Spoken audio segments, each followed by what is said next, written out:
Hello, Joe here from Infiniti of Tacoma. Today I'm going to tell you about this beautiful 2014 Tesla Model S. This is the 85 model. It's kind of like the Goldilocks of the Model S's for 2014. It's not the most powerful and fastest one, but it's also not the slowest. You had the model, I think was the 60 was the entry level one. The 85 is got the longer range battery pack, pumping out about 385 horsepower. It has a range. When new, it was about 265 miles. It might be a little bit lower due to battery degradation, but I can tell you battery degradation is very minimum in Teslas. They use liquid cooling in their battery packs. There's other car manufacturers that have really big issues with battery degradation, really bad issues, but that does not seem to be the case for Tesla. They seem to know what they're doing.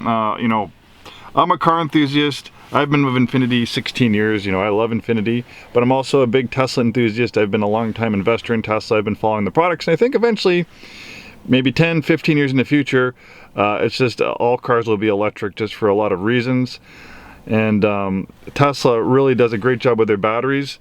I've done some, I read some articles of Model S's that have close to 400,000 miles, and the batteries are still like at 80, 85, I think sometimes 90% with, you know, 200, 300, 400,000 miles.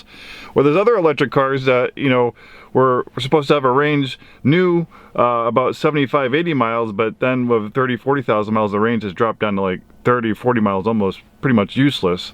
So if you're going to buy an electric car, I think the Tesla is one of the best out there. And it's still amazing to this day. You know, this is not the latest and greatest as far as Tesla technology goes. This is back from 2014. But it still feels modern. You look at this big screen here, you look at the interface, the way the vehicle drives and stuff, it does not feel dated at all. Even this 2014 Tesla makes brand new 2021 gas-powered cars. A lot of them seem dated, so maybe you might be looking at this Tesla Model S and you might be wondering, oh, maybe should I buy a pre-owned Model S or should I buy a pre-owned Model 3? This is basically my best advice to you. If you're looking for the latest in Tesla technology, if you're looking for a vehicle that's going to be, you know, self-driving, it's going to have the latest in supercharging and stuff like that, you're better off getting, you know, the Model 3 or the Model Y, because, or a newer, I guess a newer Model S, but those are going to be a lot more money because they have the latest in technology. The, you know, the Model 3s have all the self-driving hardware in them and stuff like that. This doesn't have it. This will never be able to be self-driving capable. You can't upgrade the software as far as, like, you know, autopilot and stuff like that. It has you know, basic cruise control. It has sonars. It has a backup camera and stuff like that.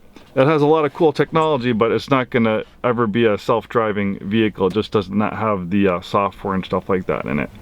But from a performance driving aspect and from a luxury aspect, and I've driven all the Tesla models, so it's not just speculation. Well, I haven't driven the Model Y yet, but I've driven the many S's, I've driven many 3s, and I've driven the Model X. From a performance and luxury standpoint, a 2014 Model S like this, compared to like a basic, you know, Model 3, the range is going to be about the same, about 260 miles of range, but you have a much more luxurious interior in the Model S. The Model 3 is and the Model Y is more of a sparse interior. You have, you know, carbon fiber, you know, leather and stitching, nicer seats. It's just a nicer, more comfortable place to be. It's also a larger vehicle. And from a performance driving aspect, you know, 380 horsepower, 0 to 60 in 5.4 seconds. From a performance driving aspect, if that's what you like, the Model S delivers in spades. It is really an amazing performing vehicle. This huge touchscreen is really nice. And one nice thing about this Model S, it is grandfathered into the premium connectivity. So you have the premium connectivity for the lifetime of the vehicle. So that means you have Google Maps, and then you have music streaming. And you don't have to pay any extra for it. It has it's all in the premium connectivity package of Tesla, so that's cool. Another cool thing about Tesla is it's one of the few vehicles where it actually can get a software update and it can improve the performance, it can improve the efficiency of the vehicle, and it can add features. There's not a lot of other vehicles out there where you can get a software update and it'll actually make your vehicle better. So that's another cool aspect of the Model S.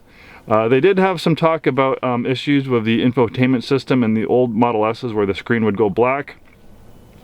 But recently, the NHTSA, I can never say it, but the government, the NHTSA, I think, basically our U.S. government's authority on all vehicles, they issued a recall saying that Tesla will have to upgrade the screens to a new processor, so you don't have any of those issues. So basically, the reason why they did that is basically the processor and the screen can only do so many software rewrites every time you shut the vehicle. So after so many times cycling on and off, it stops working, and then you don't have access to the screen. But the problem is with a Tesla, you have to do so much stuff. You really need the screen to fully operate the vehicle. So it's a safety issue. So unfortunately, Tesla is going to have to replace those for free, and this falls into that year. So if it does develop issues, that will be fixed on a recall, so you won't have to pay anything out of pocket for that. So, open the door, open the trunks. Lots of cool features on the Tesla. There's also entertainment as well. You can play games. You can even do funny things like, adding whoopee cushions to make fart sounds when you hit the blinker and stuff like that. It is really kind of goofy stuff, but it's also cool stuff. It's almost a little bit refreshing. You wouldn't expect that from a big car company. Beautiful color combination. This car is tight as well. As far as it drives, I can tell you there's a lot of European premium luxury brands that are 7 years old, 60,000 miles. They have squeaks and rattles. But man, this thing is as tight as a drum. It feels wonderful. It drives nice. There's no squeaks and rattles. It is a very tight vehicle. Lots of interior space. I'm 6'2". I have lots of space back here. Nice big Panameric roof. And since there's no drive shaft or transmission, it keeps the floor very flat. Sometimes with rear-wheel drive vehicles, you have a tunnel for the prop shaft, the drive shaft, to go through to the rear wheels, and that takes up interior space. Basically, the Model S is built on a giant skateboard. The skateboard houses the battery pack, which that's the reason why it has such a low center of gravity. It makes it handle very good, and also improves safety because it's a very low rollover risk, because all that weight is pretty much almost, I don't know, 6 inches, less than a foot off the ground. So it really has a low center of gravity. And then you have an electric motor, and you have a 1-speed transmission. So that's why, electric cars, I think, eventually are going to take over. Is battery technology is going to get to the point where you can charge them faster, and I think you'll be able to get 400 or 500 mile range out of cars. Batteries are getting cheaper. I think probably in the next 10 years we'll see electric cars actually become cheaper than gas-powered cars. Gas cars are awesome. I love gas cars, but they're very complex. If you think about all the moving parts in an internal combustion engine, all the gears and cams and spark plugs and rings and wires and tubes for an emission control system, exhaust systems, it's so complex, where an electric motor is very simple. There's not that many moving parts, and so there's a lot less to fail. So that makes it a lot simpler to construct a vehicle. And as far as performance goes, electric motors give you instant power. They don't have to rev up to a power band to make maximum power. You don't have to add complex turbos.